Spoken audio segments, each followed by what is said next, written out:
తర్వాత రాశి కర్కాటక రాశి. కర్కాటక రాశి వారికి డిసెంబర్ నెలలో ఏ విధంగా ఉందో ఇప్పుడు గురువుగారి మాటల ద్వారా తెలుసుకుందాం. 4వ రాశి కర్కాటక రాశి. కర్కాటకం అంటే ఎండ్రకాయ. ఎండ్రకాయ ఎట్లా ఉంటుందంటే తేలులాగానే ఉంటుంది చూడటానికి. తేలుకి ఎండ్రకాయకి తేడా లేదు.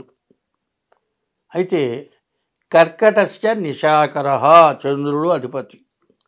కర్కాటక రాశికి చంద్రుడు అధిపతి. నవగ్రహాల మొత్తానికి వచ్చేప్పటికి సూర్య చంద్రుడు రెండు కూడా ప్రధానమైనటువంటి గ్రహాలు. సూర్యుడు వేడి లేకపోయినా, చంద్రుడు యొక్క చల్లదనం లేకపోయినా ఎవ్వరం బతకలేము. పగలల్లా కాసిన ఎండకి ఏసీ పెట్టుకున్నా, ఫ్యాన్లు వేసుకున్నా, దీని అంతటికంటే చెట్లు ఎక్కడ లేకపోయినా సరే బయట ఖాళీ స్థలంలో కనుక పడుకుంటే ఆ చంద్రుడు చల్లదనంతో మన శరీరం మొత్తం శుభ్రమైపోయి శరీరం వికసిస్తుంది సార్. అటువంటి వాడు చంద్రుడు. ఆ కర్కాటక రాశికి ఆ చంద్రుడికి అంత గొప్పతనం ఎట్లా వచ్చింది అనేది మనం చూసుకుందాం. మరి పునర్వసు నక్షత్రం 3వ పాదం వరకు మిథున రాశి. పునర్వసు నక్షత్రం 4వ పాదం కర్కాటక రాశి.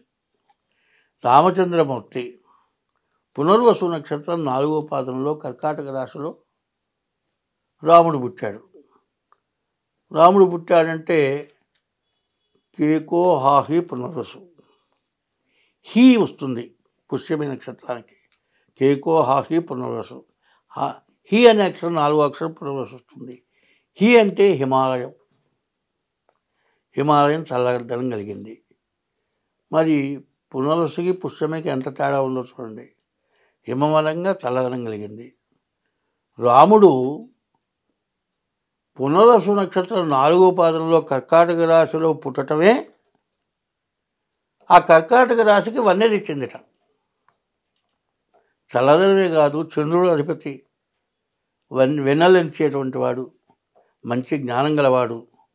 రాముడు ఎటువంటి జ్ఞానం గలవాడంటే ఒకప్పుడు బాగా ఏడుస్తున్నట్ట. రాజుల చక్రవర్తుల వాళ్ళు ఎంతమంది ఉంటారు, ఎంతమంది వైద్యులు పిలిపించారే, ఎవడి వల్ల కాలే. ఆ గుక్కలు బట్టి ఏడుస్తున్నాడు. ఆని గాలి పీల్చుకోలేకుండా పోతున్నాడు. రాజవైద్యులను పిలిపించారు, ఏం కాలే. మంత్రులను పిలిపించారు, విద్యగల వాళ్ళు. ప్రధానమంత్రి వచ్చాడు, చూశాడు. ఒక అద్దం తేండా అన్నాడు. ఈ వైద్యు పుచ్చమనాడు వీడిందిరా, అద్దం తెమ్మంటాడు అని వైద్యులు అనుకుంటారు. నాడు చూసా అన్ను చూసా ఏం లేదు, వీడు అద్దం తెమ్మంటే ఏమవుతుంది అనుకున్నాడు. ఒక పెద్ద అద్దం తెప్పించాడు. అద్దం తెప్పించి పైన పెట్టాడు. ఆ అద్దం దగ్గర నుంచి పిల్లాడిని పైన చూపించాడు.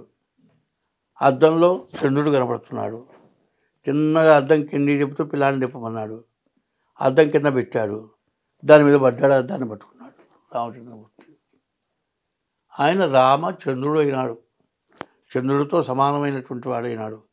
చంద్రుడిలాగా అందరికీ మేలు చేసేవాడైనాడు. అటువంటి కర్కాటక రాశిలో పుట్టడం అంటేనే వాడి పూర్వజన్మ సుకృతం. కర్కటస్య నిశాకర. అటువంటి రాశికి వచ్చేప్పటికల్లా రెండే గ్రహాలు బాగున్నాయి. గురువు 11 ఉన్నాడు, కేతు 3 ఉన్నాడు.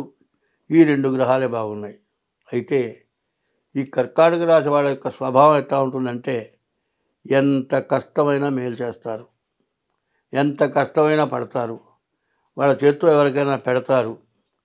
తను తినకపోతే తిన్నానని చెబుతారు కానీ తినలేదని చెప్పరు. వాడి చేతికి ఆశించరు. ఒకళ్ళకి మేలు చేసే మనస్తత్వం, అది చాలా గొప్ప జాతకం.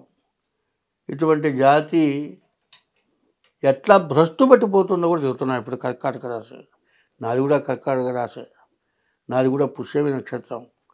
పుష్యమి నక్షత్రానికి విద్యాద్యౌ తిష్య పుష్యేతు పూజితో గురునామక భాగేశ్యామరేజ్యశ్చ జీవో దేవపురోహిత అని గురువుగా ఉపయోగపడతాట.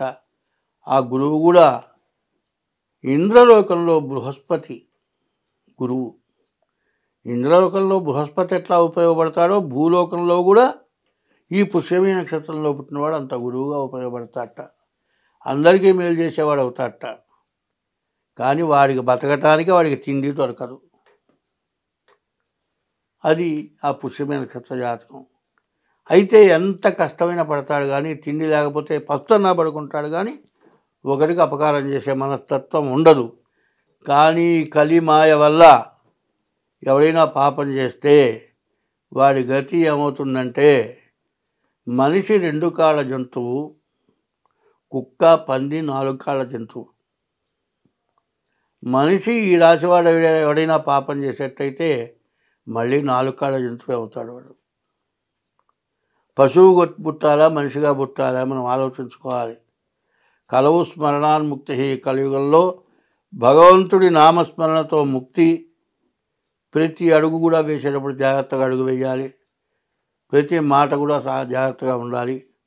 ప్రతి ప్రవర్తన జాగ్రత్తగా ఉండాలి. కాబట్టి ఈ కర్కాటక రాశి వాళ్ళు ఎంతో మంచి జ్ఞానం గలవాళ్ళు. కాబట్టి ఈ రాశి వాళ్ళకి ఇప్పుడు చాలా కష్టదశ.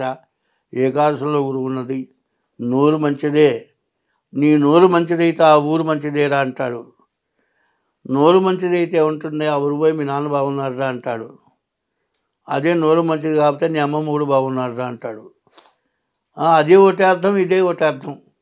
అట్టా నోరు మంచిదిగా చెడుగా ఉండకుండా ఉండాలి. తర్వాత ఈ రాశివాళ్ళు ఎప్పుడూ బాగుండాలనుకుంటే తగిన పద్ధతుల్లో ప్రవర్తన చేయాలి. తల్లి, తండ్రి, గురువు, దైవం అన్ని రకాలుగా ఉండాలి. ప్రతి మానవుడికి కూడా మన కలియుగంలో కానీ, కృతయుగం, త్రేతాయుగం, ద్వాపరయుగం, కలియుగం, ఈ యుగాలన్నింటిలో కూడా ఒక మగవాడికి ఒకటే భార్య, ఒక ఆడదానికి ఒకటే మొగుడు అని అనాది మతం, అనాది నుంచి నిర్ణయింపబడది. ఆ ప్రవర్తన కలిగి ఉండి విద్య కలిగి మంచి చెప్పగలిగితే ఈ రాశి ఇవాళ దరిద్రమై తిండి లేకపోయినా కూడా ఇవాళ రాజాధిరాజులు ఎట్లా ఉన్నారంటే ఇట్లాంటి వాళ్ళే ముందు రాజాధిరాజులు అవుతారు. అటువంటి మంచి జరగాలంటే మీరు జాగ్రత్త ప్రవర్తన. ఇప్పుడు ఉన్న పరిస్థితుల్లో కుజుడు బాగాలేడు, శని బాగాలేడు. శని అష్టమ శని, లగ్నంలో కుజుడు. దీనివల్ల చాలా నష్టాలు ఎక్కువగా ఉన్నాయి. కాబట్టి ముందు వీళ్ళు తప్పనిసరిగా మీ జాతకం చూపించుకోండి. చాలా మంచి రోజులు చాలా దగ్గరలో రాబోతున్నాయి. కాబట్టి చెడును పూర్తిగా పోగొట్టుకుంటే చాలా బాగుపడతారు. చిన్నదైన వేలికి దిగల దెబ్బ కనుక పోగొట్టుకుంటే కాలు మొత్తం మిగులుతుంది. వేలు దిగల దెబ్బ కదా మానిపోతుంది, కాలే పోతుంది, కాలే కదా మనిషి పోతాడు.